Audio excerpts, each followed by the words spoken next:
ខ្ញុំអត់មានជំពាក់គុណថៃប៉ុន្តែពួកក្រុមណៃជំពាក់គុណខ្ញុំកម្ពុជាមានពិតមិនថាអតីតនាយករដ្ឋមន្ត្រីថៃត្រកូលថាក់ស៊ីនឬមួយក៏ត្រកូលថាក់ស៊ីននាយករដ្ឋមន្ត្រីបច្ចុប្បន្នយុវវាសនារបស់នាយករដ្ឋមន្ត្រីថៃលោកស្រីផែថងថាន់ស៊ីណូវ៉ាត្រាកំពុងស្ថិតនៅក្នុងភាពស្រពិចស្រពិលខណៈពេលដែលតុលាការធម្មនុញ្ញថៃនឹងពិចារណានៅថ្ងៃទី1ខែកក្កដាឆ្នាំ2025ខាងមុខតើត្រូវទទួលយកញត្តិជាមួយនឹងអ្វីដែលជាការអំពាវនាវឲ្យទម្លាក់លោកស្រីចេញពីតំណែងជុំវិញរឿងអាស្រ័យដើម្បីធ្លាយកិច្ចសន្ទនាតាមទូរស័ព្ទជាមួយប្រធានប្រតិសភាកម្ពុជាសម្ដេចហ៊ុនសែន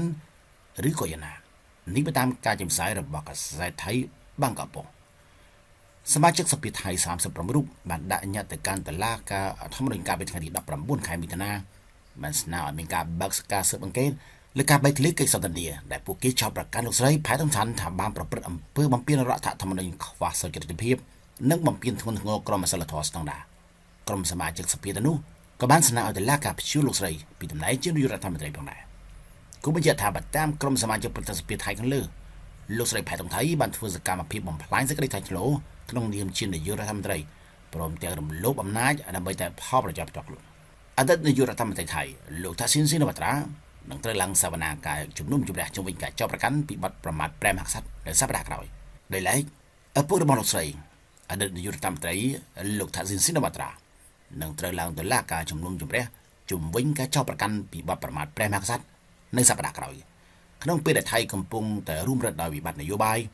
ហើយកូនស្រីរបស់លោកកំពុងតែប្រឈមមុខជាមួយនឹងការធ្លាក់ចេញពីតំណែងជានាយករដ្ឋមន្ត្រីខណៈពេលដែលក្រុមសកម្មជនគំរាមធ្វើបាតកម្មទ្រង់ទ្រាយធំនេះតាមការចេញផ្សាយផងដែររបស់បាងកកប៉ុថៃបាននឹងកំពុងប្រឈមមុខនឹងចលនានយោបាយសាជាថ្មីម្ដងហើយម្ដងទៀត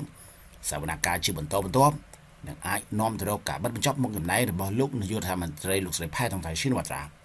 ហើយលោកថាស៊ីនជាពុកក៏អាចនឹងជាប់ពន្ធនាគារគ្នាសវនកម្មជំនុំជម្រះលោកថាស៊ីនក៏នឹងដើមធ្វើឡើងនៅថ្ងៃអង្គារសប្តាហ៍ក្រោយជុំវិញការចោទប្រកាន់រូបលោកថាបានប្រមាថព្រះមហាក្សត្រ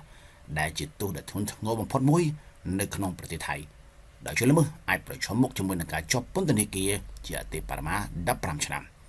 ការចោទប្រកាន់លោកថាស៊ីនបានធ្វើឡើងសំអាងលើបទសម្ភាសន៍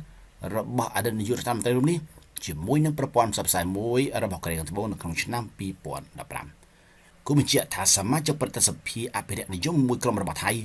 ក៏បានធ្វើញត្តិទៅកាន់តុលាការធម្មនុញ្ញថៃដើម្បីទាមទារទម្លាក់លោកស្រីផែថងថាន់ឲ្យចេញពីតំណែងផងដែរបន្ទាប់ពីការបែកធ្លាយការសន្ទនាជាមួយនឹងសម្ដេចតេជោហ៊ុនសែនថ្លែងពីខេត្តព្រះវិហារសម្ដេចតេជោហ៊ុនសែននាយឧត្តមស្ដីផុតលេខផ្កាយ15និងជាប្រធានប្រតិសភាកម្ពុជាបានថ្លែងថាគណៈពេលនេះកម្ពុជារងចាំមើលនាយករដ្ឋមន្ត្រីថ្មីរបស់ថៃ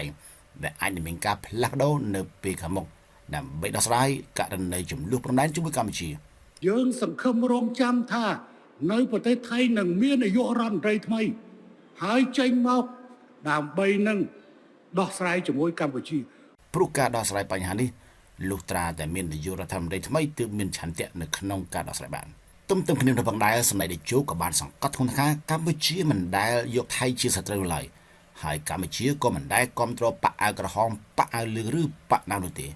គឺកម្ពុជាធ្វើការគ្រប់គ្រងតែជាមួយតួអង្គដែលជាអ្នកគ្រប់គ្រងប្រទេសថៃតែប៉ុណ្ណោះគួររំលឹកផងដែរថាសម្ដេចតេជោបានបញ្ជាក់យ៉ាងដាច់ណាស់ថាសម្ដេចមិនដែលជំពាក់គុណថៃបន្តិចណាស់ទេ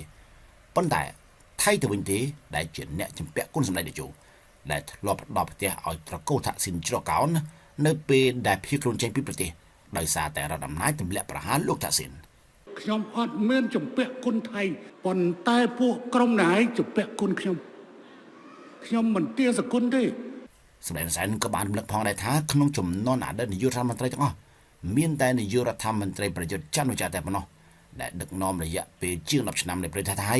ហើយមានទំនាក់ទំនងល្អជាមួយនឹងកម្ពុជាដែលរឿងរ៉ាវដែលកើតឡើងនោះគឺឈានទៅរកការផ្សារភ្ជាប់ទំនាក់ទំនងខ្ពស់បំផុត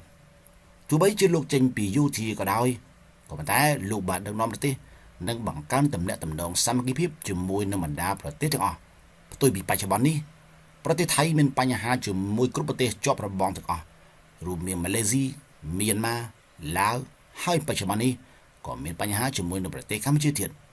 ដែលខណៈពេលដែលប្រទេសថៃបានបិទព្រំដែនជាឯកតោភាគីសម្ដេចក៏បានប្រកាសផងដែរថាក្រោយពីសេចក្តីថ្លែងការណ៍របស់សម្ដេចផ្សាយចេញទៅសម្ដេចនឹងរងចាំមើលការឆ្លើយតបពីទីក្រុងបាងកកហើយនៅក្នុងករណីចាំបាច់ សម្ដេចអាចនឹងប្រើពេល4ទៅ5ម៉ោងដើម្បីទម្លាយសារសំខាន់ពាក់ព័ន្ធជាមួយនឹងនាយករដ្ឋមន្ត្រីថៃរាប់តាំងពីការប្រមាថព្រះមហាក្សត្រខ្លួនឯងផងដែរ ប្រើកូនរបស់ឯងរាប់ទាំងការប្រមាថព្រះមហាក្សត្ររបស់ឯង នៅគ្រាកន្លងមកត្រកូលតាក់ស៊ីនធ្លាប់ស្នាក់នៅនឹងហូបបាយផ្ទះសម្ដេចនិយាយរឿងច្រើនប្រាប់សម្ដេចនេះគឺជាអ្វីដែលសម្ដេចបានអះអាង